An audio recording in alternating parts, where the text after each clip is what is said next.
Hey guys, welcome back to another video. This is going to be my first episode in my class guide video. We're going to start out with the Rev. In this video, I'm going to be going over the gems you want, the gear you want, allies, all that stuff. As well, I'm going to show you how he performs in Shadow Towers, U10 Topside, and U9 Regular as well. So, starting out, my Rev is going to be 31k. All of his gems are level 25. They are non-augmented. The only augmentation I have done to them is just moving or re-rolling stats to get perfect stats. For pretty much every class, it's just going to be you want damage, crit damage, and crit hit on your gems. So for this guy, I mean, I have physical damage, crit damage, and crit hit on all my gems, as well as the light stat for the cosmic ones.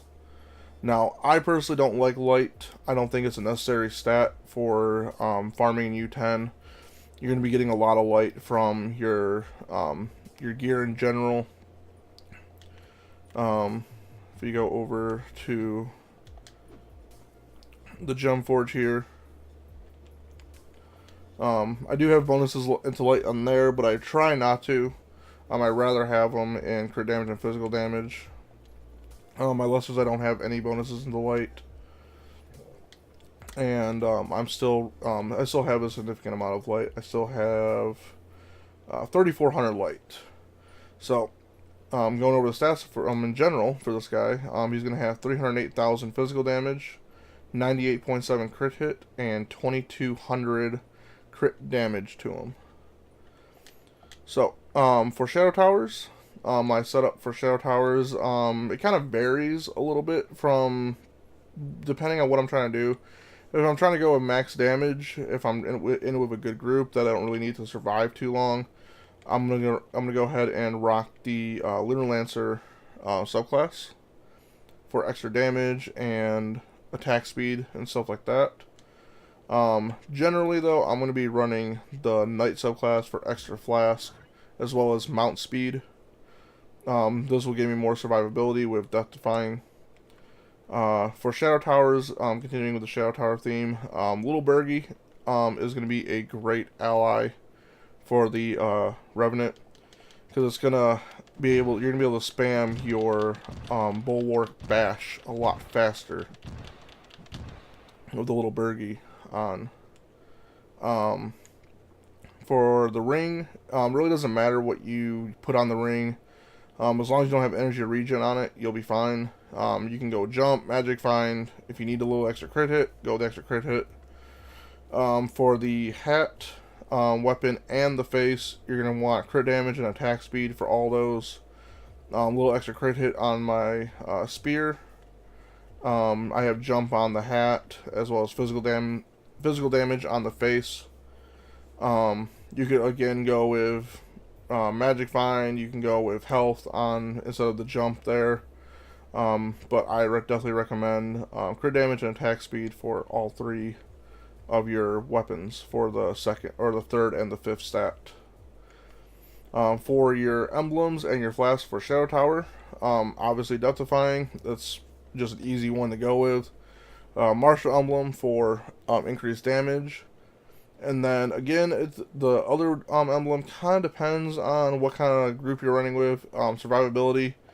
Unyielding emblem is great if you're running with a good group. You want to do a little extra damage. Beamer emblem is going to be good because you get a little extra damage out of that. If you want to be able to do trigger your ultimate more, you can go with the chronomatic emblem, be able to suck into enemies more often. And yeah, I think those are the only other two I would use. So either unyielding, chronomatic, or beamer. And again, depends on just how your group comp is. So for farming U10, pretty much the same setup applies. You definitely want to go with more jumps if you don't have a Gonda. I don't have a Gonda. So I'm going to want to definitely do more jumps. So that's why I actually have jumps on my hat and my ring. Then for the ally, I would actually go with the Wrath of Berserker emblem, or ally, sorry, not emblem, to give more healing as well as a little bit more move speed. The subclass, if I'm farming U10 topside, I'm definitely going to go with the Knight. 1, to give me more flash. 2, to give me my mount move speed. My Knight is 30k, so I'm getting 125 move speed just with a mount, just with being on a mount alone. I don't have to worry about my class move speed so much and still farm effectively. Again, I'm going to go with the Martial Emblem. Deathifying for U10 because you're getting shot from everywhere and it's just a safe vial to go with. For U10, I would probably go with the Beamer Emblem to give a little bit of extra damage and to kill some enemies that may be out of range for your melee attacks. You can easily just have that Beamer out and it will beam them down pretty easily. So that is my U10 setup. U9 setup be a little bit different. I'm going to go with the Powder Captain subclass for U9, just because U9 is a little more easier, especially if you're at a higher power rank. You really don't need the extra like flask or whatever. You can still go with the Knight subclass just because of the mount move speed if you want it. I would swap my stats on my hat face and weapon. I would go with attack speed and move speed on those, as well as I would keep the Wrath of Berserker on. The ring is up to you again, just not energy regen. Go with the crit hit, go with the jump, or the magic find. For emblems and flasks, the flask I would change. I have a high magic find, so I'm triggering magic find a lot more often. So I go Conjurer's Vial. If you don't trigger magic find as very often, for regular U9, I would probably go with either the Quester's Vial to get a charge back when you complete a dungeon, or the Condescending Vial to give you a flashback every so often. There's also the Valorous Vial as well you can always go with to get flashback on crit hit. But I think these two, the Conjurer or the Quester's Vial, are going to be your best ones to use. So you don't have to go back to your Cornerstone as often.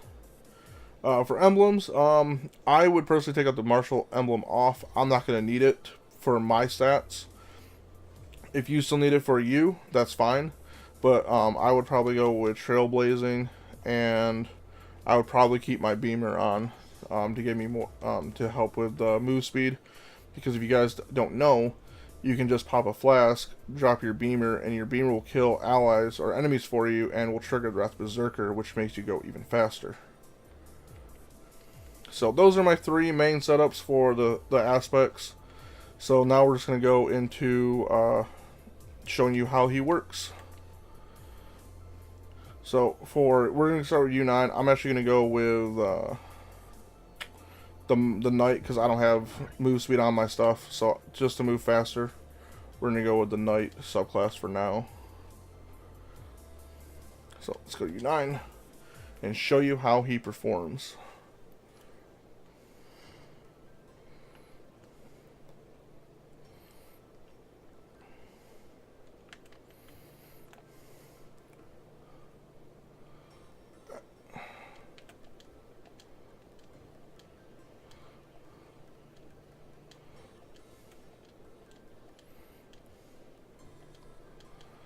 So, your spears are going to be nice.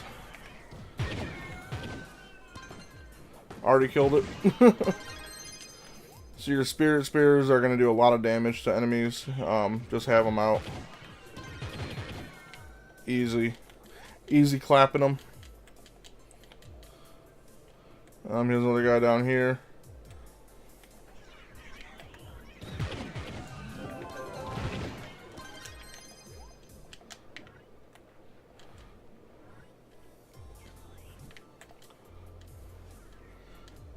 But you don't have to use them. You can just bash them.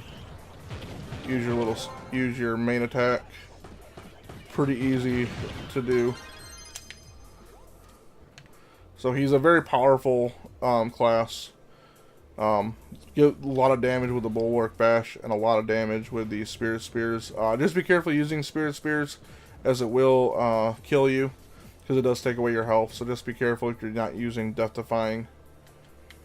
So that is U9. Let's go to U10 topside and show him off in that.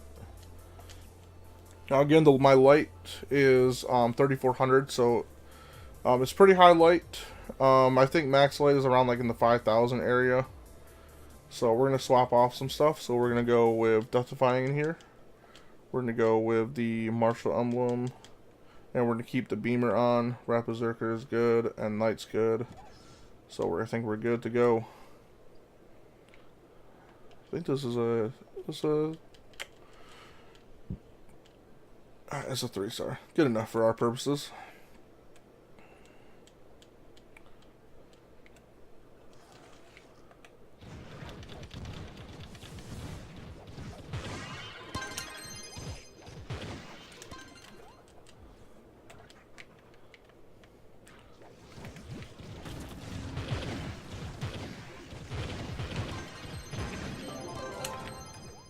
So pretty much all I'm doing is, I wasn't even using an emblem there. I did use my flask while using skulls, and that's why I started down a lot faster. But basically, as soon as I come up to a pack, I'm just going to pop my Spirit Spears and then go to town.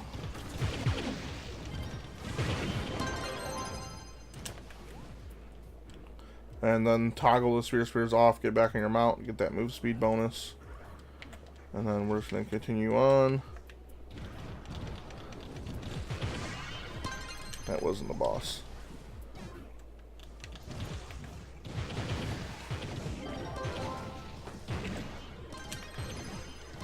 So, that is that. That was a 3-star dungeon in U10. Again, he's a very powerful class, as you guys can tell. I mean, I know I do have pretty high stats, but I mean, at 30k, 30k isn't too hard to get to, and these are the stats you should definitely be trying to get if you are at the 30k mark. So now let's go into Shadow Tower. So let's go back to my club and open up a Shadow Tower portal. I'm not gonna show the boss kill, but I will show you the hardest difficulty as far as the boss is concerned. We're gonna go into Ultra, and then we're gonna go to Dreadnought. So Dreadnought and Daughter of the Moon had the same difficulty as far as the floor's enemies go. And I'm just going to show you how he performs as clearing out floors and stuff like that.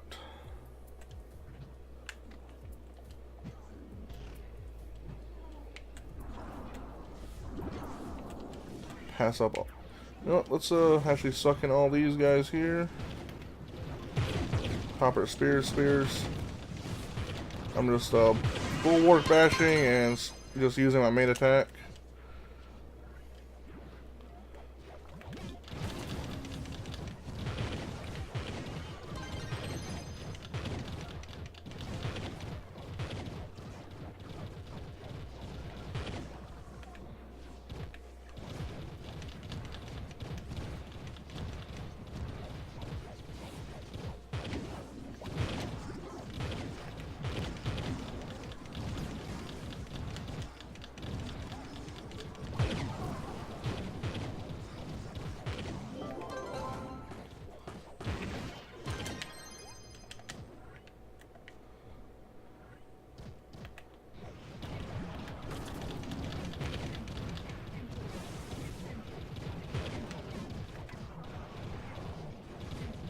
So, pretty easy to handle. It's not too bad. I mean, like, you know, you gotta remember this is Ultra mode. You are doing it solo. So you're not gonna insta-kill any of these guys, but you can definitely easily handle them. I mean, we only used a few flasks there. So that is a Shadow Tower for the Revenant. Let me go over some of the hidden stats on the Rev that you may not know. So, the Vengeful Spirits, which is the little death-defying, or the death guy that comes out when you die, You can trigger him by doing your spirit spears. He's gonna give you bonus damage when he's out. So right there he is. So anytime you die, when you can see like my the Revenant's like smoking right now. That means he's on cooldown. So that means if I die again, it'll actually trigger my flask instead of him. But the Spirit Raft does damage on his own. He does 150% of my physical damage. While he's out, my basic attack, so this guy does has a debuff for the target, increasing the damage taken from all resources by 5%.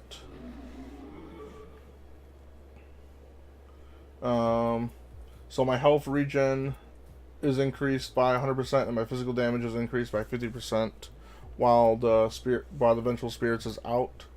So it's always good to have him out if you're trying to do extra damage. What I do when I'm starting a boss for like Dreadnought or Daughter of the Moon is I'll have my Spirit Spears out, trigger him, and then we'll start the encounter to give the extra damage as well as be able to apply the debuff for everybody else. So when you have the class gem on, so the class gem is the Aegis Assault, your Bulwark Bash actually applies a damage over time effect, stacking up to 5 times. So you can hit the enemies a few times, apply a damage over time, go back to your spears, go back to apply the damage over time. Just kind of keep that rotation going. And yeah, that's about it. The Revenant does get a 45% extra maximum health, just base, without any other bonuses applied to him. As you level him up, he gets extra health, max health percent as well as health regen and stability are his kind of hidden stats as you level him up. That's about it. Let's see, the gems I use on him, by the way, for the Empowered Gems, Seeing Curse, the Class Gem, and Cubic Curtain. You would rather have, I don't want Flower Power, you would want the Berserk Battler, preferably. I just don't have a lot of Berserk Battlers, so he's stuck with Flower Power. That's the most common one I ended up getting. But as far as that is concerned, that's about it. Hope you guys found this video helpful. If you guys have any questions, make sure you guys leave them in the comments, and I'll try to answer them. And I'll be posting up my next one soon. See you guys later.